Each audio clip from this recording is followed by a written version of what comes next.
आज की वीडियो में हम लोग डिस्कस करने वाले हैं chapter number 14 solutions of trigonometric equations. ठीक है, इस चैप्टर की सिर्फ एक ही एक्सरसाइज है हमारे पास, दैट इज़ 14.1।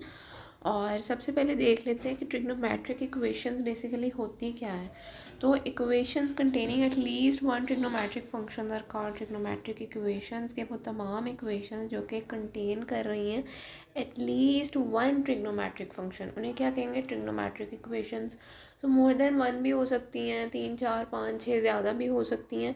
तो मैक्सिमम तो यही होता है कि 3 होती हैं, 4 होती हैं या फिर 5 भी हो सकती हैं। इससे ज़्यादा तो नहीं होती नॉर्मली इक्वेशंस इस तरह की। लेकिन एटलीस्ट अगर उसमें एक आपके पास ऐसी इक्वेशन है जिसमें बाकी के फंक्शंस ट्रिग्नोमेट्रिक नहीं है लेकिन एक फंक्शन ऐसा है जो कि ट्रिग्नोमेट्रिक है, दैट मीन्स कि वो एक ट्रिग्नोमेट्रिक इक्वेशन है। ठीक है, for example sin x is equal to 2/5 and secant x is equal to 10x। तो ये बोथ इक्वेशंस कंटेन कर रही हैं ट्रिग्नोमेट्रिक फंक्शन पे।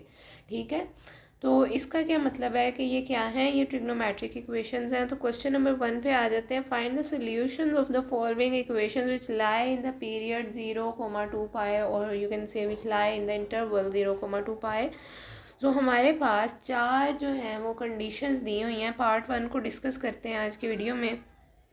sin x is equal to -√3/2। ठीक है, अब स्क्रीन की राइट साइड पे अगर आप लोग आ जाएं तो यहाँ पे x की हमने वैल्यू निकाल ली हुई है। साइन को हम ले गए हैं उठा के on the right hand side, sine inverse of √3/2।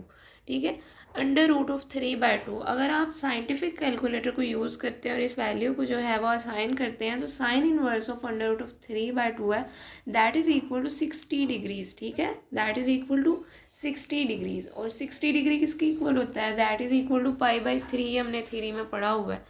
तो साइन एक्स जो है वो यहाँ पे नेगेटिव है। और साइन नेगेटिव कहाँ होता है? हमारे पास 4 क्वाड्रेंट होते हैं ग्राफ में, first second third and fourth. तो साइन जो है कहाँ पे नेगेटिव होता है? हमने पढ़ा हुआ है कि साइन नेगेटिव होता है in the third and fourth quadrant. In the first and second quadrant ये पॉजिटिव होता है, जबकि in the third and fourth quadrant जो है वो ये नेगेटिव होता है।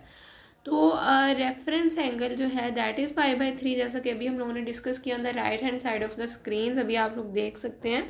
सो फॉर द थर्ड क्वाड्रेंट हमारे पास x जो है that would be equal to π+θ, यानी कि आप पाई में थीटा को एंगल को ऐड कर रहे होंगे। और for the sake of fourth quadrant आप 2 में से थीटा को निकाल रहे होंगे, एंगल को निकाल रहे होंगे। अब बात यह है कि आपने पाई में ऐड क्यों किया? For the sake of third quadrant pi में आपने ऐड क्यों करना है? वो इसलिए करना है क्योंकि आप जब ग्राफ एक ड्रॉ करते हैं तो 0 से आपका इंटरवल स्टार्ट हो रहा है। ठीक है, पीक पे जाके π/2 होता है ऑन द अपर साइड जहाँ पे y पॉजिटिव होता है। ठीक है और आहिस्ता आहिस्ता जब आप ग्रेजुअली बढ़ते जाते हैं तो वो पाई तक पहुंच जाता है, 2π/3 बीच में आ जाता है। और फिर लास्ट पे जो है वो आपके पास जब आपका सर्कल कंप्लीट हो जाता है तो वो 2 के इक्वल जो है वो हो जाता है। तो इसलिए अब हम थर्ड क्वाड्रेंट की अगर बात कर रहे हैं तो वो उस फेज़ में होता है आपका एंगल जब वो पाई से आगे जा रहा है, तो पाई में ऐड ही होगा ना ऑब्वियसली। इसी तरह से अगर आप फोर्थ क्वाड्रेंट की बात करते हैं तो यहाँ पे जाके आपका सर्कल जो है वो कंप्लीट हो रहा है। तो उस केस में जब सर्कल कंप्लीट होता है वहाँ पे 2 पॉइंट्स ही बन रहे होते हैं, एक 0 होता है, एक 2π। 0 इज़ द पॉइंट जहाँ से आपने स्टार्ट लिया था, इनिशियलिटी थी आपकी।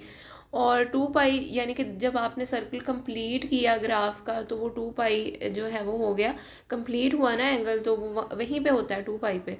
मिड में हमारे पास π/2 भी आया, पाई भी आया, 2π/3 भी आया और दोबारा से जब वो 0 पे पहुंचा सर्कल कंप्लीट करके तो वो एंगल 2π तक हो गया था। तो अब थर्ड क्वाड्रेंट के लिए अब हम लिटरली एंगल को ऐड कर देते हैं। तो पाई प्लस हमारे पास रेफरेंस एंगल क्या आया ऊपर हमने डिस्कस किया अभी, दैट इज़ π/3। ठीक है, और यहाँ पे जब आप एलसीएम लेंगे तो आपके पास 4π/3 आ जाएगा। इसी तरह से for the sake of fourth quadrant जब आप x is equal to 2π minus theta क्या है? π/3 है, तो x इज इक्वल टू क्या आ जाएगा? 5π/3। तो रिक्वायर्ड सोल्यूशन क्या है x के लिए? 4π/3 एंड 5π/3। तो बहुत ही सिंपल सी बात है। आपने क्या करना होगा कि आपके पास ये तमाम क्वेश्चंस आ रहे हैं, 4 हैं। ठीक है, आपके पास कंडीशंस हैं, आपने सेम मेथड जो है वो अप्लाई करना होगा। यानी कि आपके पास जो भी ट्रिग्नोमेट्रिक कंडीशन आ रही होगी ट्रिग्नोमेट्रिक इक्वेशन में, आपने उसको उठा के राइट साइड पे ले आना है। ठीक है, और जो आपका वेरिएबल होगा वो लेफ्ट हैंड साइड पे ही रहेगा। लेकिन जब आप उसको उठा के on the right hand side लेके आएंगे तो आपने सिर्फ ये देखना है कि आया ये पॉजिटिव आ रहा है या फिर नेगेटिव आ रहा है, ये चीज़ आपने सेपरेटली कंसीडर करनी है। और जो सा आपके पास एंगल होगा, यानी कि फॉर एग्जांपल यहाँ पे √3/2 है और इसके साथ माइनस है, तो माइनस को आपने एट द मोमेंट निगलेक्ट कर देना है, ठीक है। अभी आप सॉल्व कर रहे होंगे अपने एंगल को। और इसी तरह से जो है आपने अब सीकन एक्स आई दैट इज़ इक्वल टू -2, यहाँ पे भी आप यही काम कर रहे होंगे कि x is equal to secant inverse of 2।